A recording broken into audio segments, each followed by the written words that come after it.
There's something special about places frequented by vast amounts of people. I work at one such place, an Autobahn service area. It's not exactly a nice job, but it isn't so different from retail. We double as a gas station and a restaurant, so I mostly sit behind the counter, stack shelves, and give the place the old once-over. The worst part by far is the working hours. We're open around the clock, and as the only bachelor on the workforce, I'm perpetually stuck with handling the graveyard shift. Still, the job has its perks, at least if you're interested in people. You can see the strangest and most interesting characters. While most people stop to refill their car, go to the toilet, or grab something to eat, certain customers are just off. I guess it's because so many people stop here. Amongst hundreds, if not thousands, of daily customers, you're bound to encounter the occasional weirdo.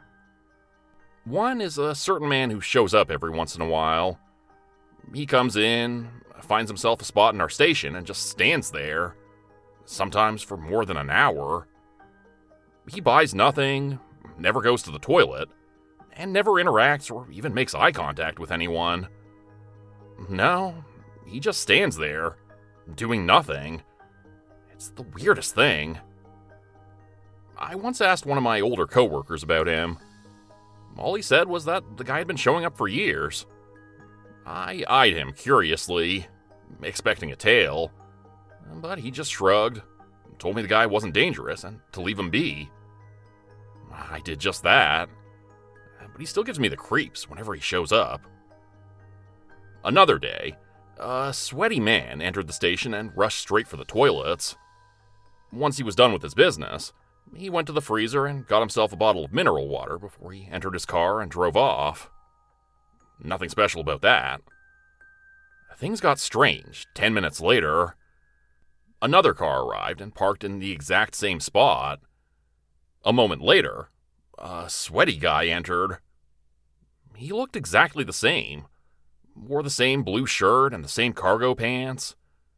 He rushed straight for the toilets before he got himself a bottle of mineral water and drove off once again.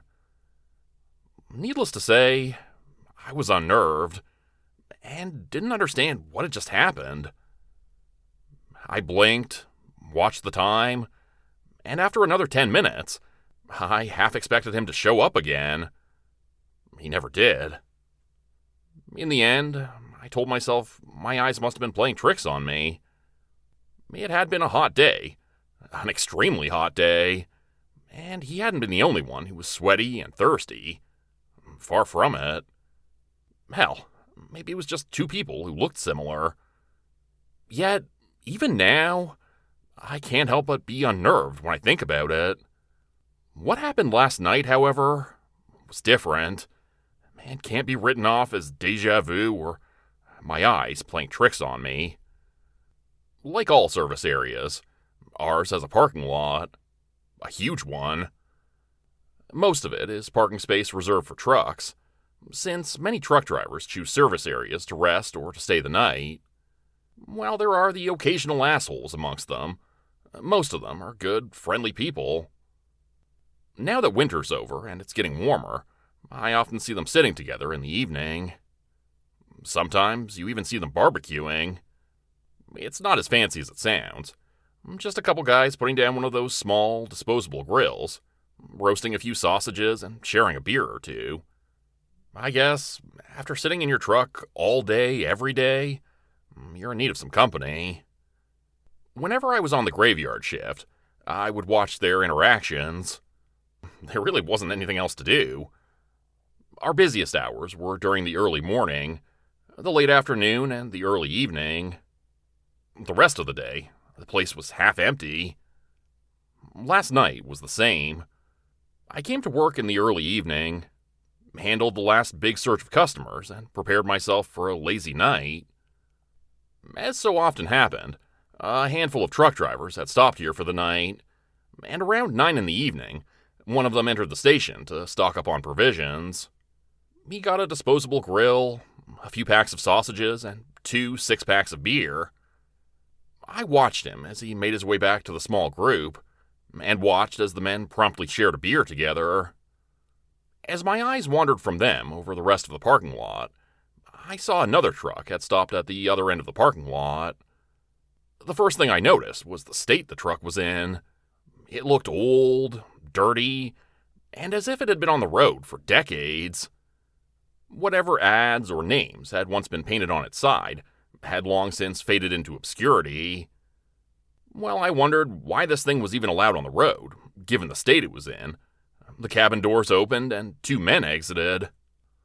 When I saw them, a cold shower went down my spine. Even from afar, even from in here, I could tell something was wrong with them. They seemed as old and dirty as their truck. Both were lanky, emaciated even, and their ragged clothes dangled from their bodies. It gave them almost a skeletal appearance, as if they were only half alive. Their faces, too, looked exhausted, hollow, as if their skin was perpetually sagging, their expression all but empty. For a moment, their eyes wandered around, and I instinctively focused on the counter in front of me, afraid the strange pair would notice me staring. Then they set out and made their way across the parking lot. The way they walked and carried their bodies was as strange as their appearance. They were hunched over, as if they could barely carry their own weight. At the same time, however, each step they took seemed too wide, giving their movements a strangely jerky look, and making their arms and legs appear longer than they were. The more I watched them, the more they reminded me of trudging beasts, predators on the prowl for unsuspecting prey. My eyes were glued to them, and I thought about going outside to warn the other truck drivers of the strange newcomers. Just in that moment, however, they'd noticed them. My mind conjured up scenarios from late-night horror movies. I imagined them going down on all fours, transforming into the wild beasts I thought they were, before they threw themselves at the men. Yet, they only gave the group a sideways glance before they continued on their stroll. While I handled two late-evening customers, the two men made it back to their truck. Even then, they still gave me the creeps, and I hoped they'd just drive off or go to sleep for the night. Instead, they made their way to the back of their truck to check on their cargo, I assumed, whatever it may be. From where I was, however, I couldn't see much. I only saw how they busied themselves with the doors, their bodies straining under the effort of pulling them open. Their clothing bulged as muscles tensed, and eventually they cracked the doors open. At that moment, a gush of thick, grayish-white smoke escaped from the inside, coiling around the doors. The two of them just stood there, staring inside intently. I told myself they were just making sure everything was all right.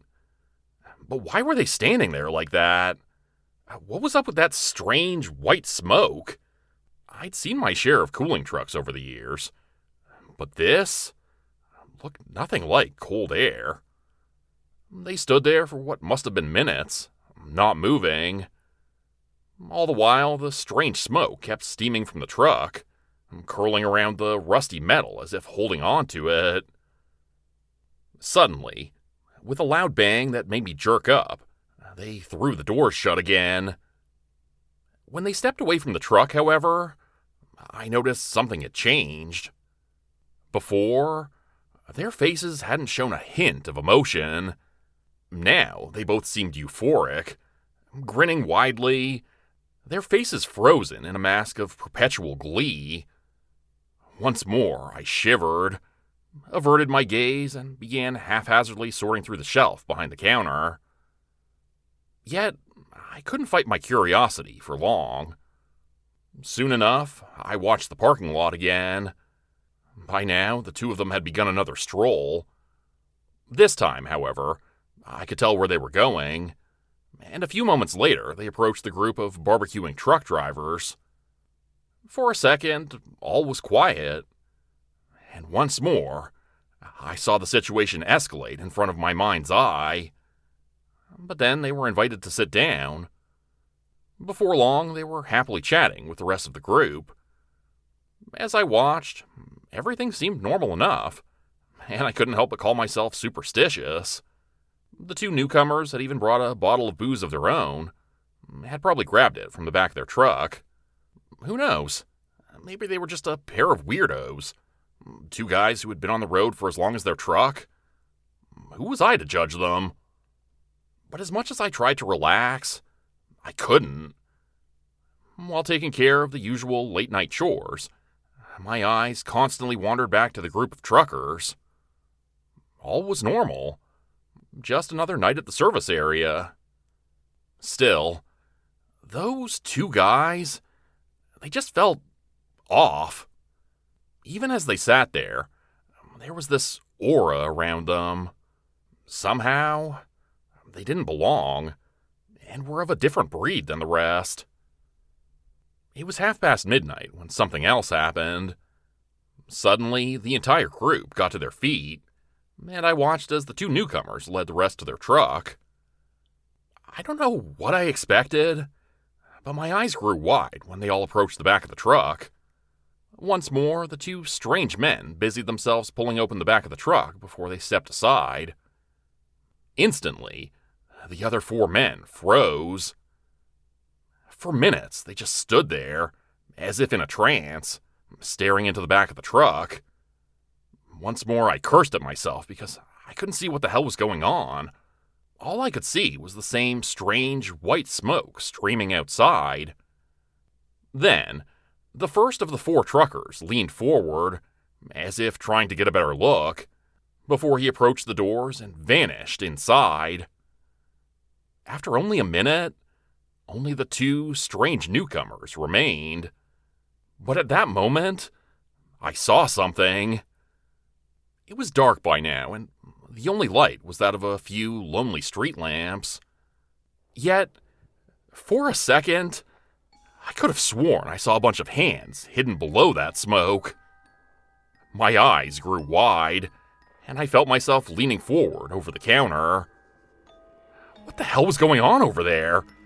Did those guys have people in there? The idea of human trafficking came to mind. But if so, why had no one tried to run away? And why had the other four guys entered the truck? I didn't get to think about it any further because right then, the two strange guys threw the back of the truck shut. Then, still grinning and still in the same state of euphoric glee, they made their way to the front of the truck and got in. I just stood there behind the counter, staring outside. Had they just locked those other men in? Were they kidnapping them?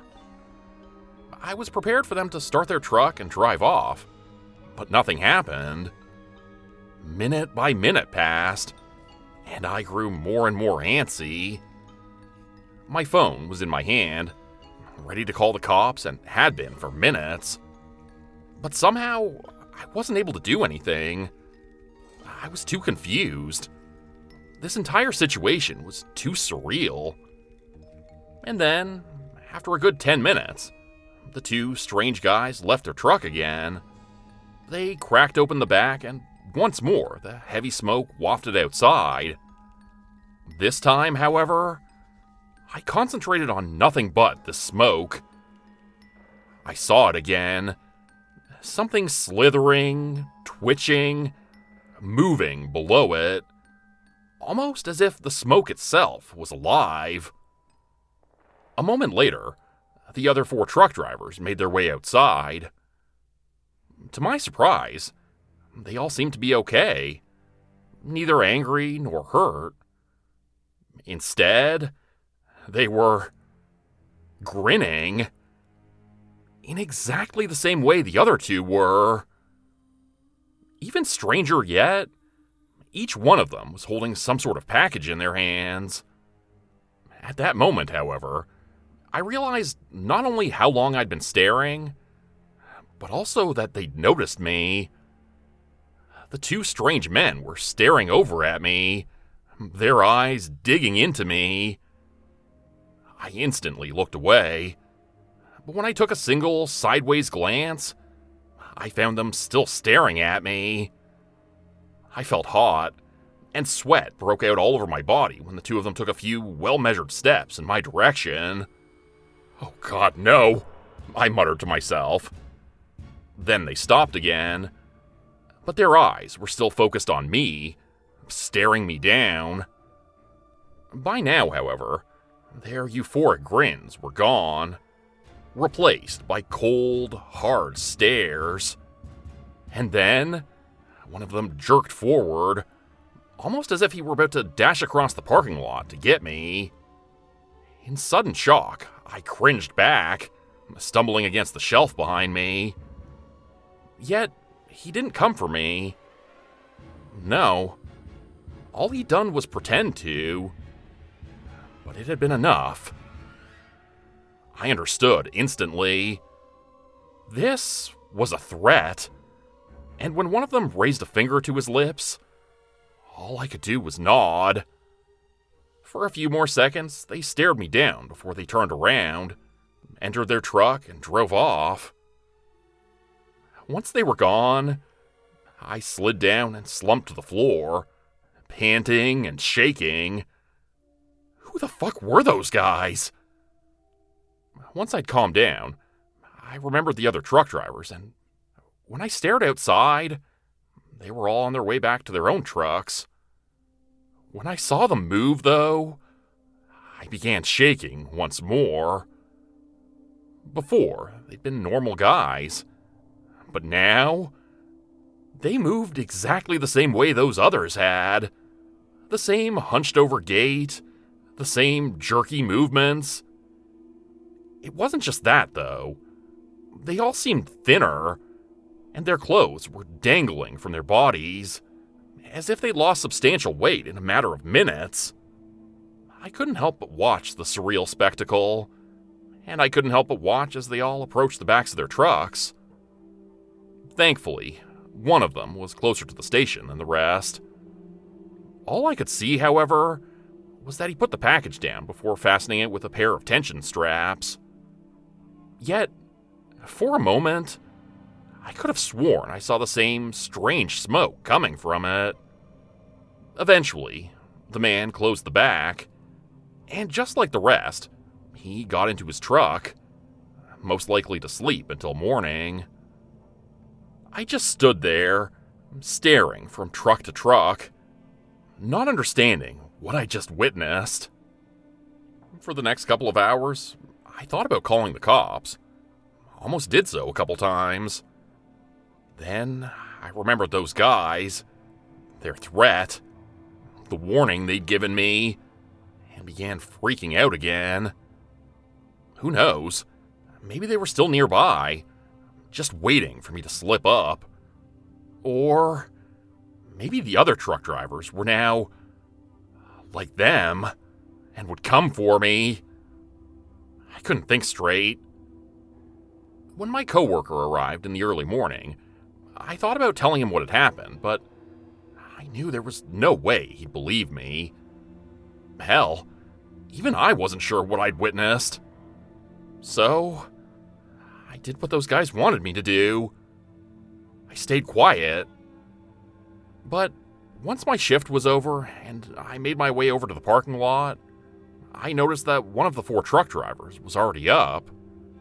He'd cracked open the back of his truck, most likely to check on the package. Carefully, not to be noticed, I inched closer. The small package was still there, but by now, it was torn open and the same grayish-white smoke drifted through the back of the truck. Then, I ran to my car and drove off as fast as I could. This time, I'd seen what was inside that package and what must have been inside that other strange truck. What was coiling out of that package wasn't merely smoke. No. It was some sort of thing comprised of nothing but long, twitching gray hands and a single wide eye. An eye that had instantly focused on me and me alone.